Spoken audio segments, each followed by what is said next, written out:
They first saw it over Oahu, a pale shape turning inside their formations with impossible ease.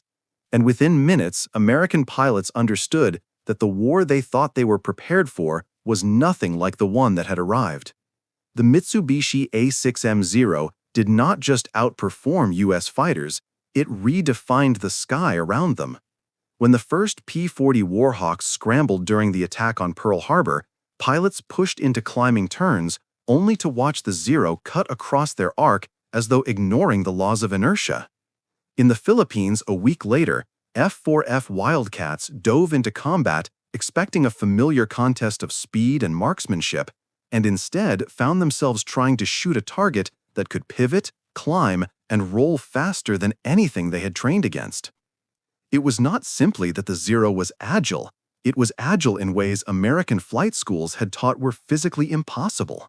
Before the war, U.S. instructors emphasized that a fighter could not maintain extreme turn rates without stalling, could not climb steeply at low speeds without bleeding energy, could not reverse direction with a flick of the wrist. The Zero did all of these things, effortlessly, repeatedly, fatally. American pilots accustomed to dogfighting against aircraft that behaved within predictable limits now faced an opponent that seemed unbound by those limits. In the Philippines in December 1941, the 20th Pursuit Squadron launched P-40s to intercept Japanese raids. The first engagements ended in shock. Warhawks dove to gain speed, but the Zeros simply followed them down, matching their descent, until the Americans had to pull out, whereupon the Japanese fighters zoomed back up the vertical plane with frightening ease. When U.S. pilots tried to turn with them, the battle was over. The Zero's lightweight frame, massive wing area, and absence of armor allowed turn rates no American aircraft could match. P-40s snapped into high-speed stalls. Zeros floated through the same maneuvers as if the air bent to their will. In the Dutch East Indies and at Java Sea, the story repeated. Wildcats and Warhawks jumped Japanese formations, thinking altitude or surprise might close the performance gap. But every time, the Zeros could simply outturn, outclimb, or outroll them. American pilots described the sensation with a mixture of awe and dread. One moment they were lining up a shot, the next the Zero appeared on their tail as if it had teleported. Many did not survive long enough to process what had happened. What made the shock worse was the skill of the men flying them. Unlike the predominantly green American pilots thrown into combat in 1941–42, Japanese naval aviators had been hardened by years of war over China. They entered the Pacific Campaign with hundreds of hours of combat experience, mastery of formation tactics, and absolute confidence in a fighter that rewarded precision and punished hesitation. It was not just the Zero that America was unprepared for, it was the people flying it. Early intelligence reports underestimated the aircraft badly. Some analysts insisted the Zero was merely a modified export plane, too lightly built to withstand sustained combat. But as the months passed, wreckage recovered from crashes in the Aleutians and New Guinea revealed the truth. The A6M was a masterpiece of design philosophy diametrically opposed to American thinking. Where U.S. doctrine emphasized armor, self-sealing fuel tanks, and rugged airframes, the Zero sacrificed all of this for agility and range. It was lighter, cleaner, and deadlier in a dogfight. The cost was vulnerability to heavy fire, especially .50 caliber rounds, but until American pilots learned how to apply that advantage, it remained theoretical. Meanwhile, the losses mounted. In the Coral Sea, Wildcats tried to meet Zeros in traditional turning engagements and suffered for it. Over Rabaul, P-39s and P-40s attempting horizontal dogfights were outflown, outmaneuvered, and often outnumbered. Guadalcanal was still months away, and at this stage the Americans were learning lessons written in burning aircraft and empty cockpits. Perhaps the most demoralizing realization was that the tactics American pilots had mastered, split S, climbing turn, turning inside the opponent, were exactly the tactics that favored the Zero. The very structure of U.S. aerial combat training worked against them. Some squadron leaders urged their pilots to stay fast, stay high, stay out of turning fights, but without a consistent doctrine, each engagement became a gamble. Most gambles ended in flames. By early 1942, American pilots understood they were in a crisis. They couldn't outturn the Zero, couldn't outclimb it, and couldn't survive if they tried to fight it on its terms. They were facing an enemy fighter that dictated the geometry of every engagement, one that turned their strengths into weaknesses and their doctrine into liabilities. The question no longer was how to beat the Zero. It was a simpler, harsher question. How do we survive it long enough to learn? The collapse of American air power in the early Pacific War was not due to a lack of courage or numbers. It was due to physics, design philosophy, and a fundamental misunderstanding of the type of air combat the Zero excelled in. In 1941-42, the U.S. Army Air Forces and the U.S. Navy were trained to fight a European-style air war: fast dives, controlled turns, energy preservation, and engagements decided by firepower rather than acrobatics. The Japanese Navy had prepared for something else entirely: a world where agility ruled the sky, where tight-turning fighters could dictate altitude, angle, and tempo, and where a pilot trained to exploit every ounce of maneuverability could dismantle an opponent before the fight even began. The F-4F Wildcat and P-40 Warhawk were solid machines built around durability and speed in a dive. They were designed to take hits, to bring pilots home, and to deliver heavy 50-caliber firepower. Against many European fighters, these strengths were decisive. Against the A6M Zero, they were almost irrelevant. The Americans quickly learned the cruel geometry of Zero combat.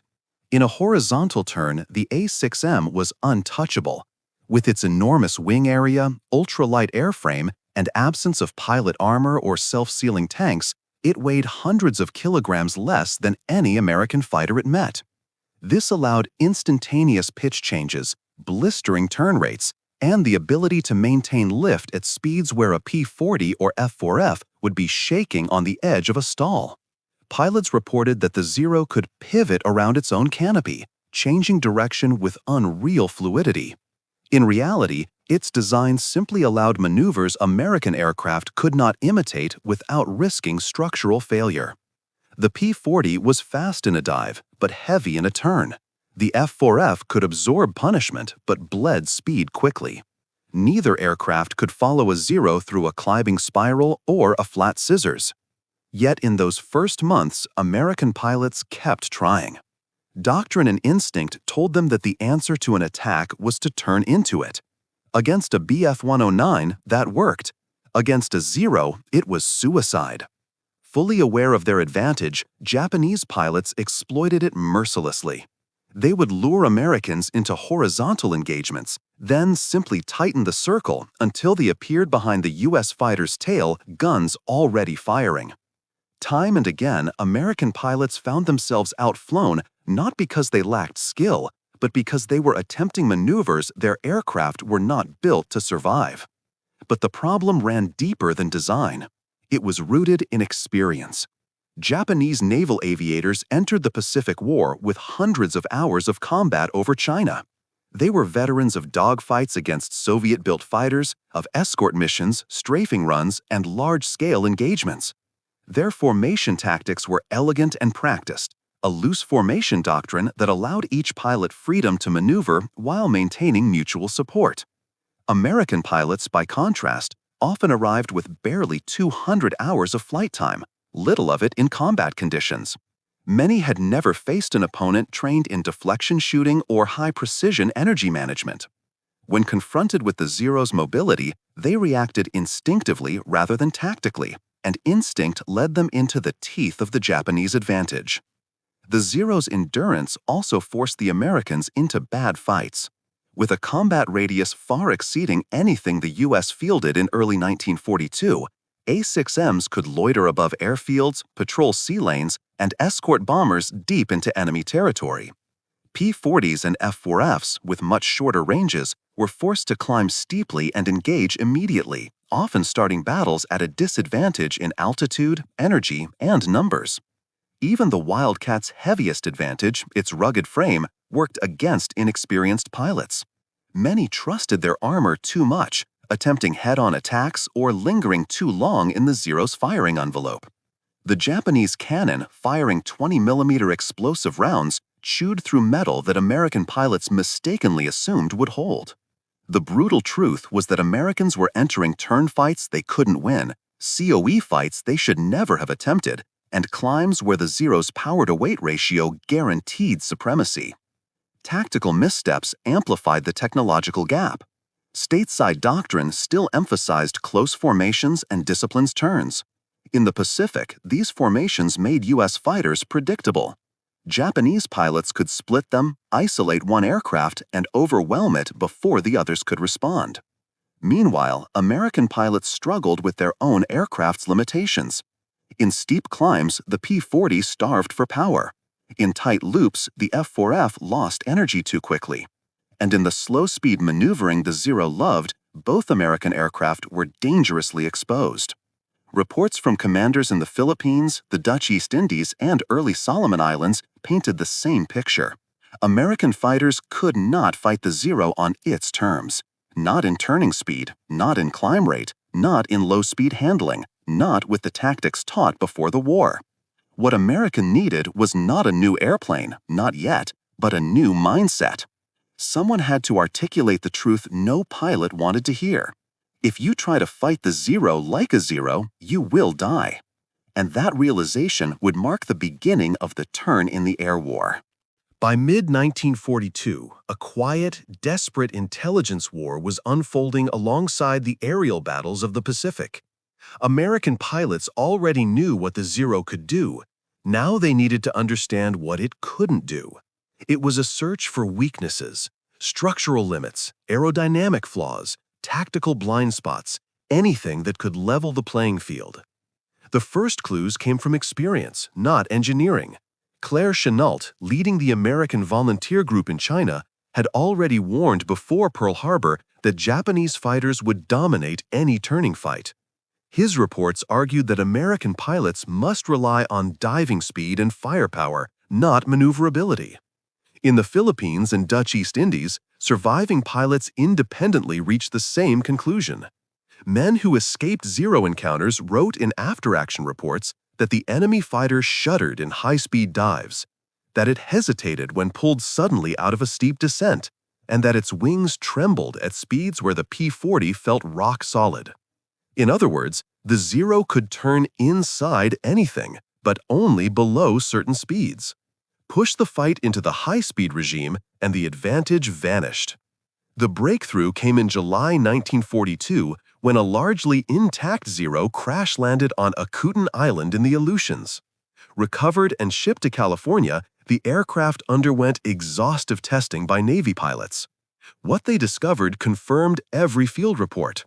At low and medium speeds, the Zero was unmatched. But at high speeds, it became sluggish, unresponsive, even dangerous. Its ailerons stiffened sharply above 250 knots. Its thin wings risked structural flutter in fast dives. Its lack of armor, a deliberate design choice, made it extremely vulnerable to heavy machine gun fire. Even the fuel tanks, praised for minimizing weight, were a liability. They ignited easily when struck by .50 caliber rounds. The Zero was a masterpiece of agility, but that agility came at a price.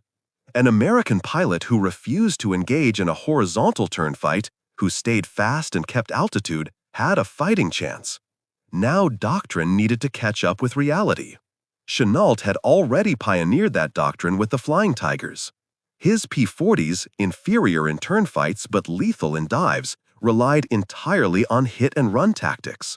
They struck from above at high speed, fired a burst, then climbed or dove away before the Zero could tighten into a turn. Chennault had discovered that the P-40 was strongest when it stayed unpredictable, never sticking around for a second pass unless the situation was perfect. What Chennault knew began spreading across the Pacific in late 1942. Pilots started carrying notes in their cockpits. Never turn with a Zero. Use speed. Hit once, get out. Attack from above. The language of aerial combat was changing. The lessons from China and the Aleutians converged. The Zero could be beaten, but only if the Americans refused to fight on the Zero's terms. Energy fighting, once a European concept, began taking shape in the Pacific. The idea was simple but transformative. Altitude was energy. Energy was life. A fighter with more energy, more speed, more altitude could choose the geometry of the fight. The Zero might dominate the horizontal plane, but it could not catch a descending Wildcat or P-40 once they were properly handled. Pilots on Guadalcanal, flying out of Henderson Field, validated the theory in brutal daily combat. The Cactus Air Force, operating under constant pressure, began exploiting the Zero's weaknesses.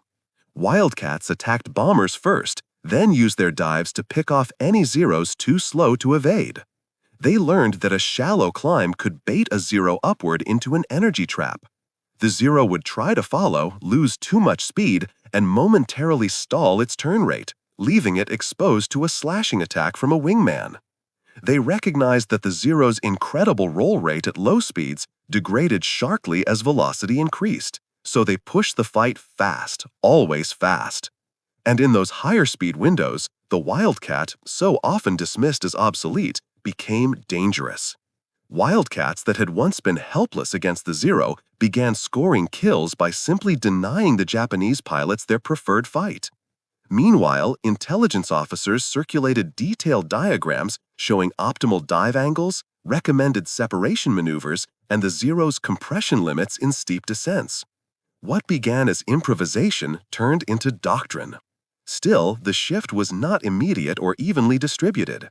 Many young pilots, trained in pre-war turning tactics, attempted to outfight the Zero in the horizontal plane and paid for the mistake with their lives.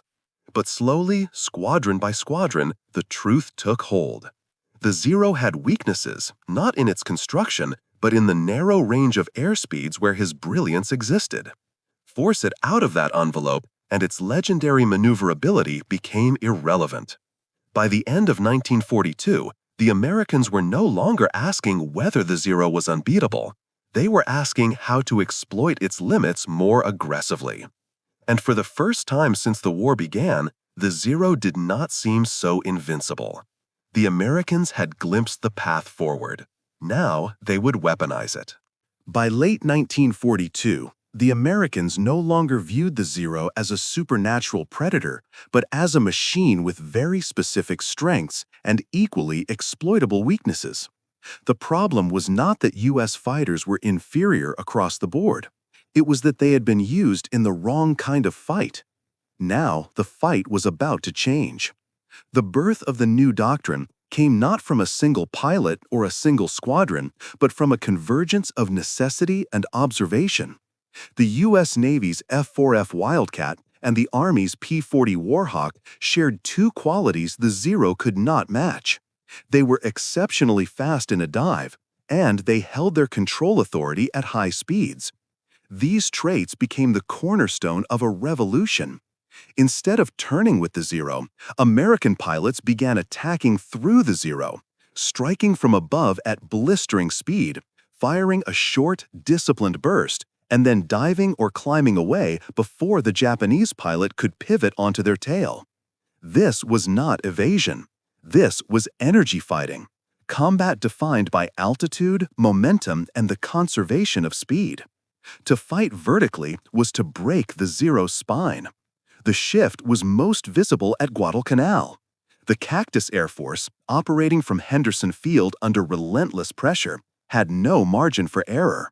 Their Wildcats were slower to climb and less agile, but in the hands of pilots who embraced the new tactics, they became predators of a different kind, heavy, controlled, and deadly in straight-line speed. American pilots developed a new rhythm: gain altitude, stay high, wait for the Japanese formation to commit to its attack, then dive, hard and fast, into the fray. The Wildcat could exceed 400 miles per hour in a dive without losing structural integrity. The Zero could not follow safely. The moment the U.S. fighter flashed through, it pulled up into a steep zoom climb. The Zero, trying to match the maneuver, either overshot or lost too much speed and stalled. That moment of vulnerability was the opening the Americans had lacked since the war began.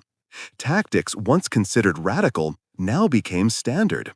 Pilots trained to avoid the Zero's horizontal turn circle at all costs. They used altitude as a weapon, converting height into kinetic energy and then back into altitude in one seamless loop. The Zero relied on sustained turns, the Americans relied on controlled passes. One was about endurance, the other about power. One was acrobatic, the other mathematical. And slowly, the math began to win. Jimmy Thatch, flying F-4Fs in 1942, introduced the most important defensive tactic of the Pacific War, the Thatch weave. Two Wildcats flying side by side would turn toward each other whenever pursued. The Zero, fixated on one target, would drift into the guns of the other. It was simple, elegant, and devastating. Pilots who had once been helpless under Zero pursuit were suddenly able to force the enemy into predictable, lethal paths. The weave was not just a maneuver, it was a philosophy: fight together, not alone. Even more revolutionary was the insistence that American pilots abandon dogfight instincts. They were taught to fire only when certain of a hit, to disengage without shame the moment their energy state dropped, and to use short bursts of .50 caliber fire rather than spray ammunition in prolonged chases. The new doctrine stressed that survival and positional advantage were the prerequisites to victory, not bravado. The results were immediate. At Eastern Solomons and Santa Cruz, Wildcats flying high cover tore into Japanese formations with disciplined boom and zoom attacks. At Buna and Port Moresby, P-40 squadrons began executing high-speed slashing passes that left Zero pilots frustrated and often exposed. Again and again, Japanese aviators were forced to abandon their preferred turning engagements because the Americans refused to participate. Every time the Zeros attempted to climb after a diving Wildcat, they bled precious energy and drifted into inefficient flight regimes. Every time they tried to ambush a U.S. formation from above, American high cover elements struck first. Gradually, the Zero's dominance narrowed. By the time the F-4F-4 variant appeared, with folding wings allowing more aircraft per carrier and improved ammunition capacity, the Wildcat was no longer a victim of circumstance. It had become the foundation of a tactical system designed specifically to break the Zero's advantage. And alongside it flew P-39s, P-40s, and eventually the F-6F Hellcat, all benefiting from a strategic shift in pilot mindset. What truly defeated the Zero was not a better airplane, not yet, but the realization that energy, not agility, was the currency of air combat. Pilots who mastered that truth no longer feared the Zero. They anticipated it. They controlled the geometry of engagements. They chose when and how to strike. By early 1943, the new American playbook was no longer an experiment. It was gospel. And for the first time since Pearl Harbor, Japanese pilots found themselves on the defensive. By early 1943, the transformation was unmistakable. The Americans, who had once scrambled desperately beneath the Zero's shadow, were now flying with a confidence grounded not in optimism but in hard-earned understanding. They no longer tried to outturn the Zero. They no longer allowed themselves to be drawn into horizontal circling contests. They no longer mistook agility for invincibility. Instead, they fought with altitude, speed, teamwork, and discipline, four elements that, when combined, stripped away the Zero's greatest strength and exposed its fatal weaknesses. The Pacific sky was becoming a different war, and the Zero was no longer the master of it. Nowhere was this shift clearer than at Guadalcanal, where the Cactus Air Force refined its hit-and-run doctrine into a science. Wildcats climbed into layered formations instead of flying scattered and reactive. The highest element stayed untouched, preserving energy for slashing attacks on Japanese fighters diving toward the airfield. Lower elements timed their passes with ruthless efficiency. The Zero, which had once feasted on disorganized American flights, now found itself under attack from angles its pilots had never trained to counter. Its greatest advantage, turning speed, no longer mattered when the Americans refused to stay in the turn long enough for it to take effect. Meanwhile, the U.S. Navy formalized the tactics that frontline squadrons had forged in blood. Training manuals circulated across the Pacific. Attack from above, climb away, never dogfight horizontally, keep speed high, maintain mutual support. The thatch weave, once viewed as a desperate improvisation, became standard procedure. Even inexperienced pilots could now survive Zero attacks by flying the weave, dragging the enemy into predictable lines of fire.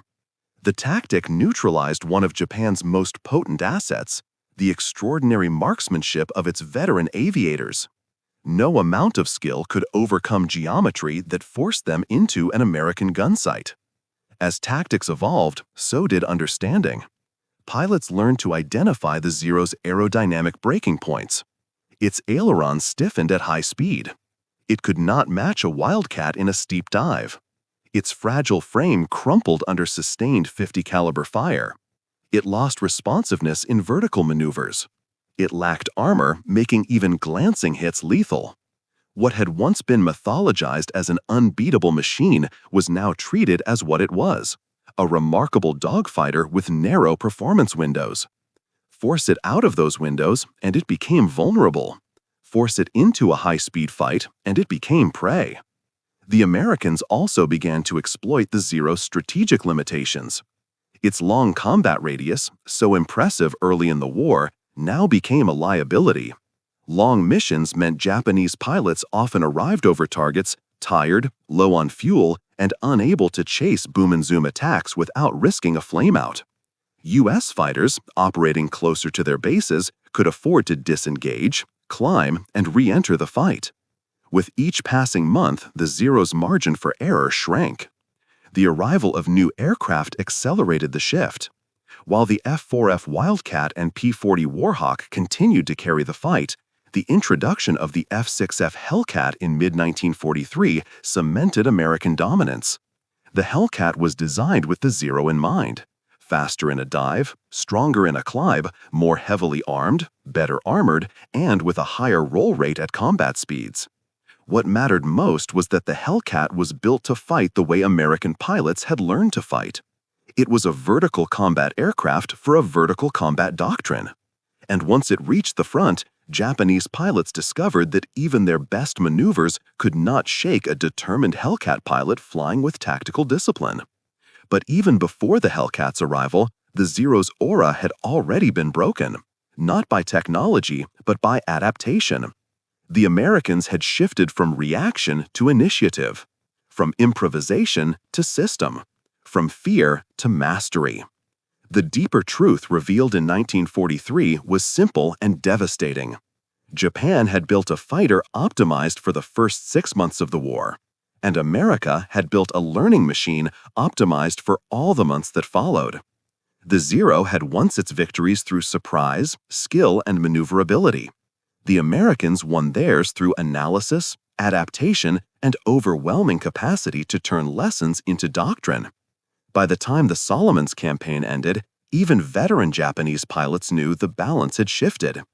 They saw Wildcats and P-40s fighting smarter, climbing higher, diving harder, refusing every invitation to turn.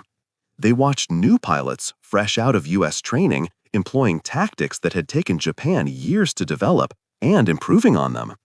The Americans had not just survived the Zero, they had outgrown it. And as the Pacific War marched on toward the Central Pacific offensives, the aircraft that once symbolized Japanese aerial dominance became a relic of a moment that had passed. The Zero had been a brilliant design for a specific kind of air war, but America had changed the kind of air war being fought.